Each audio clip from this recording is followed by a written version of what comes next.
नमस्कार भक्तों। आज हम सुनेंगे देवउठानी ग्यारस की कथा और उसका महात्म।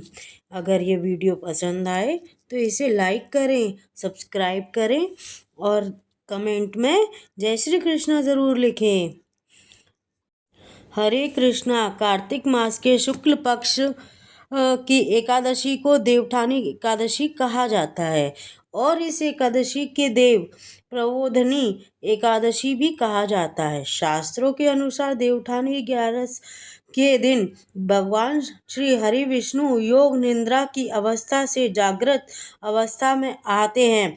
फिर सभी प्रकार के जो शुभ कार्य होते हैं कि जो कि चातुर्मास की वजह से रुके हुए होते हैं, प्रारंभ हो जाते हैं। इसी एकादशी से शास्त्रों के अनुसार देवउठानी भगवान श्री हरि विष्णु और माता लक्ष्मी को प्रसन्न करने के लिए शुभ दिन माना जाता है। इस दिन विधि विधान से भगवान श्री हरि विष्णु और माता लक्ष्मी की आराधना करने से समस्त प्रकार के कायिक, वाचिक और मानसिक पाप कर्मों से मुक्ति मिल जाती है। देवउठानी एकादशी के दिन शालिग्राम और तुलसी का विवाह भी संपन्न होता है।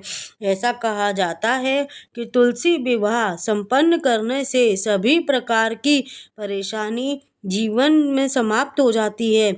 सुख, समृद्धि, संतान, सौभाग्य, हर प्रकार की कामना शालिग्राम और तुलसी का विवाह संपन्न करने से पूर्ण हो जाती है। इसीलिए कार्तिक मास की शुक्ल पक्ष के देवउठानी एकादशी सनातन धर्म में बहुत महत्वपूर्ण मानी गई है।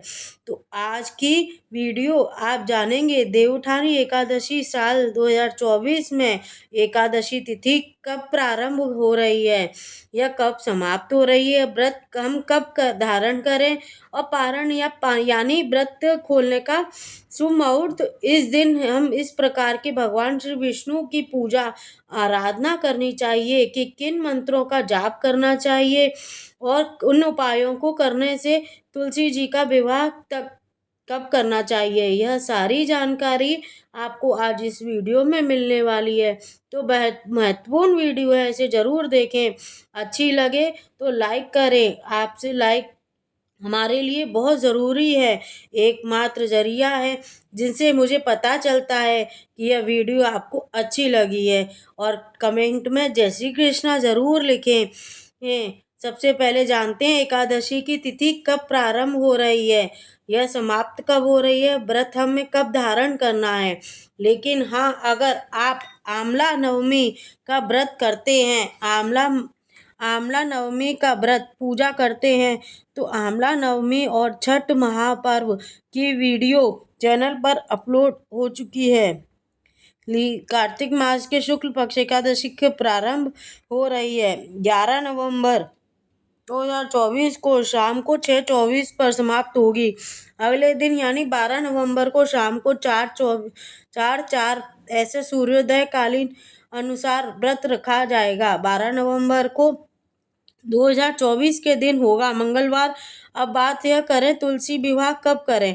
देखिए, बहुत से स्थान पर भगवान श्री हरि विष्णु के दिन जागृत अवस्था जागते हैं। भगवान श्री विष्णु कहा जाता है। तुलसी को यह याद करते हैं। हरि बल्लभ तुलसी की सबसे पहले वर्णम मानी जाती है।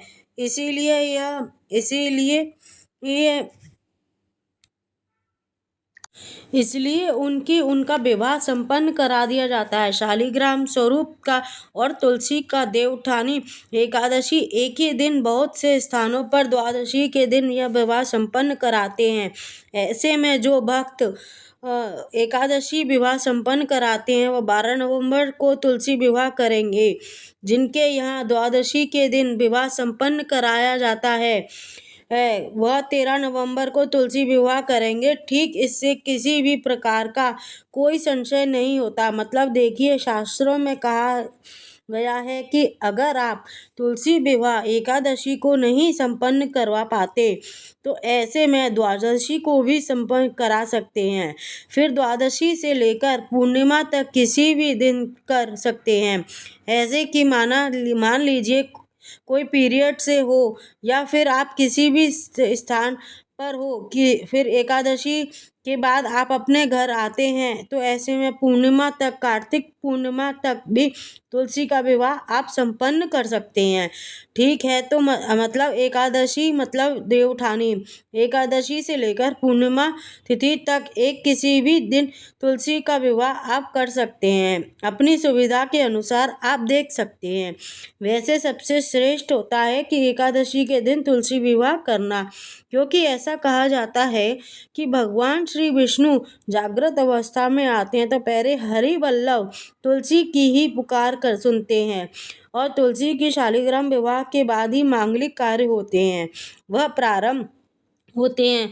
अब बात करें पारण और शुभ मुहूर्त, तो देखिए व्रत का पारण हमेशा द्वादशी तिथि ही में ही किया जाता है। द्वादशी तिथि प्रारंभ हो रही है 12 नवंबर और 4/5 पर, और समाप्त हो रही है 3 नवंबर 1/1 पर। पारण का शुभ मुहूर्त आपको प्राप्त हो रहा है 13 नवंबर और से लेकर सुबह 8:51 के बीच। अगर आप पारण करते हैं तो शुभ माना जाएगा। अच्छा, हरिवासर की समाप्ति हो जाएगी 12 नवंबर की रात्रि में ही। आप सुबह सूर्योदय के अपने व्रत खोल सकते हैं, पारण कर सकते हैं। तो साल 2024 में एकादशी का व्रत रखा जाएगा 12 नवंबर 2024 के दिन, होगा मंगलवार। आप सभी को मेरी तरफ से देवउठानी एकादशी और तुलसी विवाह की मंगल शुभकामनाएं। तुलसी विवाह किस प्रकार से करना चाहिए, देवउठानी एकादशी के दिन तुलसी शालिग्राम की पूजा किस प्रकार से करनी, सारी जानकारी आपको आने वाले वीडियो में मिलेगी। चैनल से जुड़े रहें। आपका कोई भी प्रश्न हो आप कमेंट बॉक्स में लिख सकते हैं। आज वीडियो अगर अच्छी लगे तो इसे लाइक करें, शेयर करें और इस चैनल को सब्सक्राइब करें। धन्यवाद। जय श्री कृष्णा।